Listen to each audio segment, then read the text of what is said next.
ఇక్కడ అక్కడ కేజ్రీవాల్ గారికి సానుభూతి వచ్చిందని అనుకోవాలా? వాడిని అన్యాయంగా అరెస్ట్ చేసి లోపలేసారని అనుకోవాలా?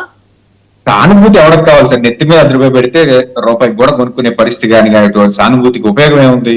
అధికారం హస్తగతమైందా లేదా? ఎందుకంటే అత్యంత అవినీతి పరులైనటువంటి కేంద్ర ప్రభుత్వం అని చెప్పేసి కేంద్ర ప్రభుత్వాన్ని నిందించి కదా అరవింద్ కేజ్రీవాల్ గారు అధికారాన్ని కొల్లగొట్టింది. దేశవ్యాప్తంగా అన్ని చోట్ల కూడా ఎక్కడ మోడీ గారు గాని అమిత్ షా గారు గాని కాలు పెడితే అక్కడ అధికారాన్ని హస్తగతం చేసుకునేటువంటి ఒక పరిస్థితి నుంచి ఢిల్లీలో మాత్రం కనీసం అరవింద్ కేజ్రీవాల్ గారి యొక్క కాలు కదిపేటువంటి పరిస్థితి లేదు అని నిరూపితమైంది.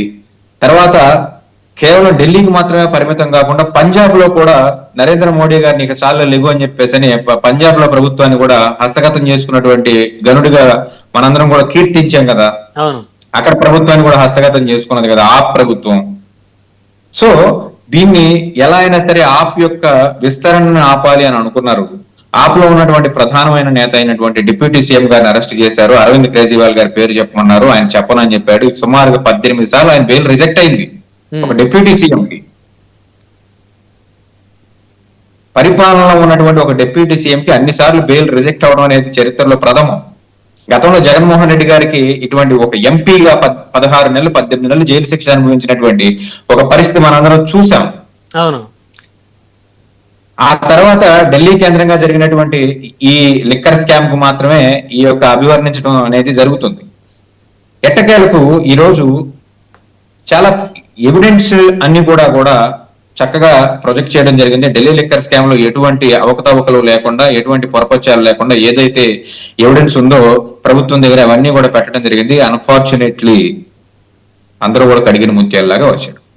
కానీ ఢిల్లీ లిక్కర్ కన్నా ఏపీ లిక్కర్ స్కామ్ చాలా పెద్దదిగా అభివర్ణించడం జరిగింది. సుమారుగా 18,000 కోట్ల రూపాయలు అని చెప్పేసి స్టార్ట్ అయినటువంటి ఒక లిక్కర్ స్కామ్ 3,500 కోట్ల దగ్గర కాగి 400 కోట్ల రూపాయలు అటాచ్మెంట్ వరకు జరిగింది అని అంటున్నారు. ఈ అటాచ్మెంట్ చేసిన ఆస్తులన్నీ ఎప్పుడు పర్చేజ్ చేసినవి అని చెప్పేసి లోపలికి వెళ్తే వీళ్ళ బతుకులు బయటపడతారు. ఎందుకంటే 1976లో రాజకేశ్వరరెడ్డి వాళ్ళ తాత ఉన్నటువంటి భూములు కూడా ఈ రోజు అటాచ్మెంట్ లో ఢిల్లీ లిక్కర్ స్కామ్ లో ఏం చెప్పేసి లోపల పెట్టినటువంటి పరిస్థితి.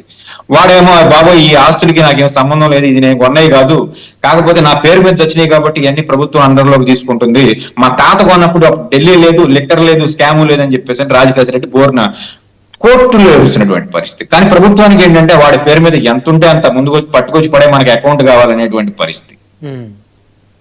11 సీట్లకి వైఎస్ఆర్సీపీ పరిమితమైంది కాబట్టి 12 బాక్సుల్లో 11 కోట్లు పట్టుకున్నాం. డబ్బులు ఎక్కడ ఉన్నాయరా అంటే బ్యాంకులో డిపాజిట్ చేసాం. ఎవరిని అడిగి బ్యాంకులో డిపాజిట్ చేశారంటే మేము ఎవరిని అడగాల్సిన పని లేదు. కానీ చట్టం ఏం చెప్తుందంటే బ్యాంకులో కానీ మీరు ఎక్కడైనా సరే పెట్టాలి అనుకున్నప్పుడు ప్రభుత్వానికి ముందు పట్టుకున్న డబ్బులను కోర్టులో పెట్టాలి, కోర్టులో యొక్క నోట్లను పరిశీలన చేయాలి, కోర్టు డైరెక్షన్ ద్వారా బ్యాంకులోకి వెళ్ళాలి, కానీ బ్యాంకు డైరెక్షన్ ద్వారా కోర్టులోకి రాకూడదని చెప్పేసి అంటే మళ్ళీ 4 ఖర్చుకున్నటువంటి పరిస్థితి. ఇప్పుడు కూడా అజయ్ సజ్జా గారు ఏమంటున్నారంటే ఇదంతా కూడా దీని అంతటికి కారణం జగన్మోహన్ రెడ్డి గారే అంటారు. Then arrest the Jaganmohan Reddy. Chandrababu Naidu కన్నా గొప్ప నాయకుడు ఏం కాదు కదా.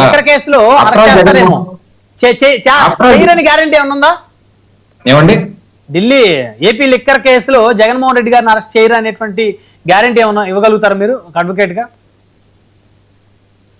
సార్ ఎందుకు గ్యారంటీ ఇవ్వాలి సార్? అసలు గ్యారంటీ ఏంటి? జగన్మోహన్ రెడ్డి అరెస్ట్ చేయాలంటే అసలు ఇంట్లోంచి బయటకు వచ్చేయడానికి కూడా అరెస్ట్ చేయొచ్చు ప్రభుత్వం.